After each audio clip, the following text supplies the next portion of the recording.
Magandang araw po sa inyong lahat mga kabayan at welcome back dito po sa PNR. At eto nga mga karibyo natin, kasado na. Nako, malawakang rally BBM resign. Ayan mga kabayan, patungkol po riyan ang ating alamin at bibigyan ng reaksyon ngayong araw na ito. Pero bago pong lahat mga kababayan, sa mga di pa po nakapag-subscribe sa ating munting channel ay pa-subscribe naman po. Palike na rin po ng video ito. Maraming salamat at eto na nga. Simulan na po natin to.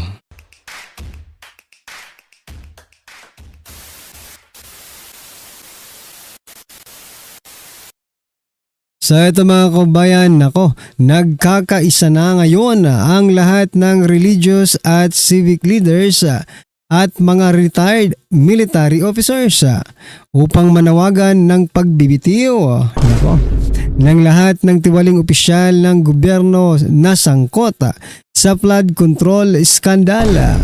Nako, yan po ang naging pahayag ni former PACC Chairman Greco Bellica.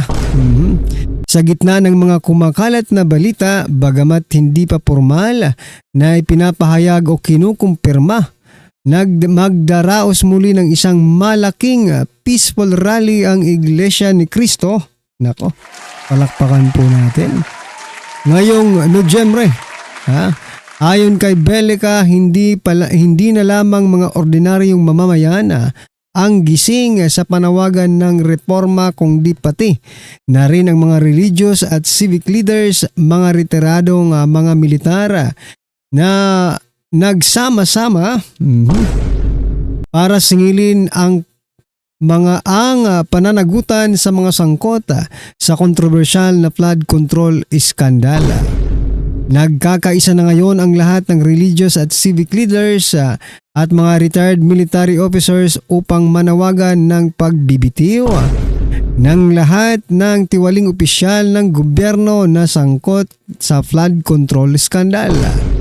Giit ni Bellica, ito ay hindi laban. Okay, ito pong sabi nila mga kababayan, ito ay hindi laban ng politika, kundi laban ng bayan para sa katotohanan at moralidad. Panahon na upang manindigan ang mga Pilipino laban sa korupsyon na patuloy na nagpapalubog sa bansa. Hindi lang sa baha, kundi sa kahirapan at katiwalian at kawalan ng tiwala sa pamahalaan. Ayan mga kababayan, nako, malawakan na naman po ito. Sana naman po ay pakinggan na po ito ng gobyerno ngayon, no? Kasi sabi naman po nila, no? Lagi naman po nilang ginagamit ang taong bayan. Ngayong ito po ang sigaw ng taong bayan. Ang tanong, pakikinggan kaya ng gobyernong ito ang taong bayan? Di ba?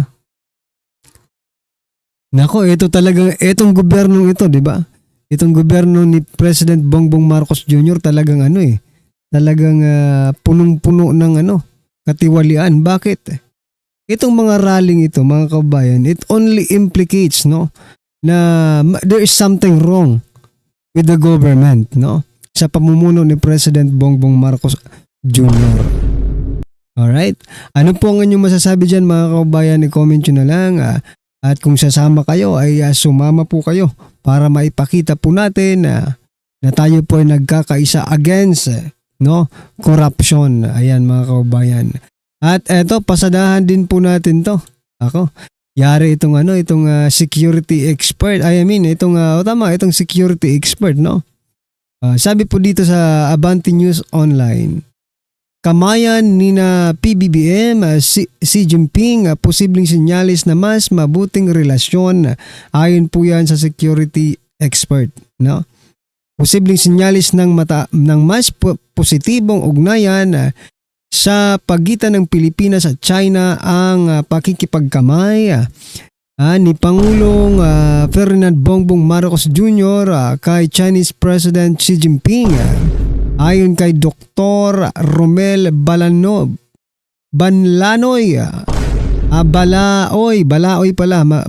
Banlaoy, presidente ng Philippine Society for International Security Studies. Nako, naturingan ka pa namang doktor. Nako, bulag ka sa katotohanan. Di ba? Biruin mo, hindi nga. Paano naging positibo ito? Hindi nga sila nag-usap ng formal. Nakipagkamay lang, positibo na. Di ba? Wag niyong lokohin ang taong bayan. Pilit nga yung pakikipagkamay ni PBBM, no? It is accidentally. Kasi wala naman pong schedule or naka-appointment, no? Na mag-usap silang dalawa, no? Talagang gusto lang makapag picture, no? Ni President Bongbong Marcos Jr. dito po, kaya President Xi Jinping. Yun po yung nakikita natin dito, mga kaubayan. Pero kung sasabihin nila, nako, ano na to, positive na ito, posibleng ano na to, magandang sinyales, no? That the China and the Philippines will have, no? Better relationship, pero iba pong nakikita natin base po doon sa mga tao, mga netizens, no, na nagkomento, iba pong nakikita nila. Iniisip nila nakakahiya ang presidente kasi lumapit sa isang presidente nang walang pahintulot, 'di ba?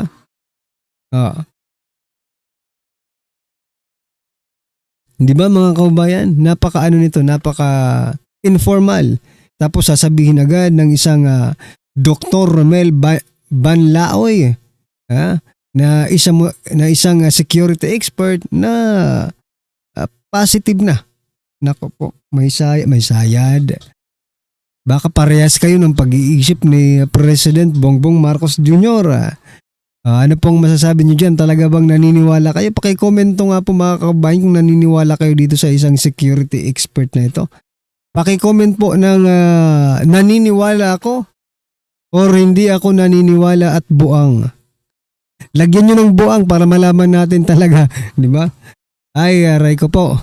Ito pa, last po natin pag-uusapan, mga kababayan. Ito, nako. Kamara pinapamadali ang pagpapalakas sa ICI kontra katiwalian sa flood control projects. Nako po,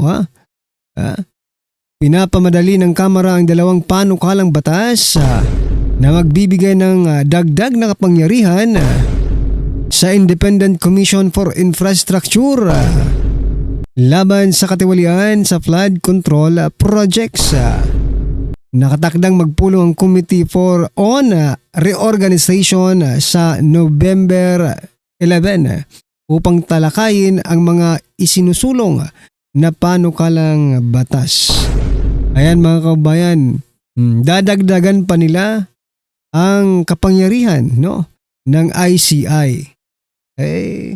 Siguro ko dadagdagan nila ang kapangyarihan para protektahan yung mga kawatan sa ating gobyerno. Kasi yun naman pong nakikita natin ICI, isang protektor ng mga kawatan, no? Yun pong ating analysis, kung baga. Kayo, mga karibin natin, no? I-comment nyo nga po kung ano ang masasabi nyo dito sa ICI. Kung ito ba ay talagang they are working with for the Filipino people or they are working sa mga crocodiles. Di ba? Kasi minsan masasabi mo they are working with the kawatan, no?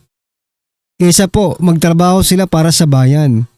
Nako po, kung dadagdagan, kung dadagdagan pa ang kapangyarihan nila, sino pong magdadagdag? Mga kawatan din po ang magdadagdag.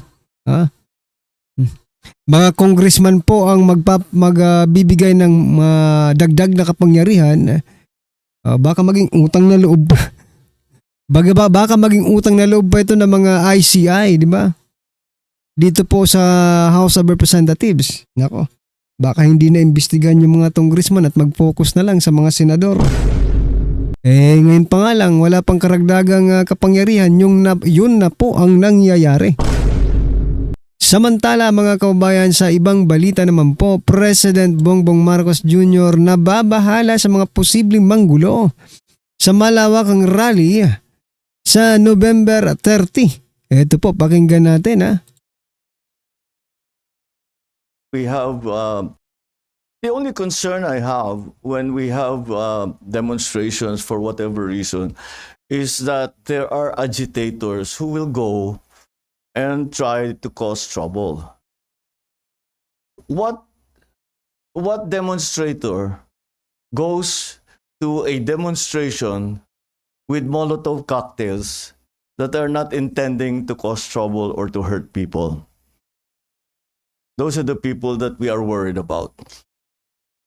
So yan mga kabayan, nababahala po si President Bongbong Marcos Jr. na baka may manggugulo na naman sa November 30. Nako, iba rin ang naiisip ko baka nababahala po ang presidente, baka matulad sa Nepal, baka matulad sa Indonesia. Indonesia ba yun? Oo, Indonesia. Ang mangyari sa Pilipinas. Well anyway, ano pong inyong masasabi dyan mga kabayan? I-comment nyo na lang po.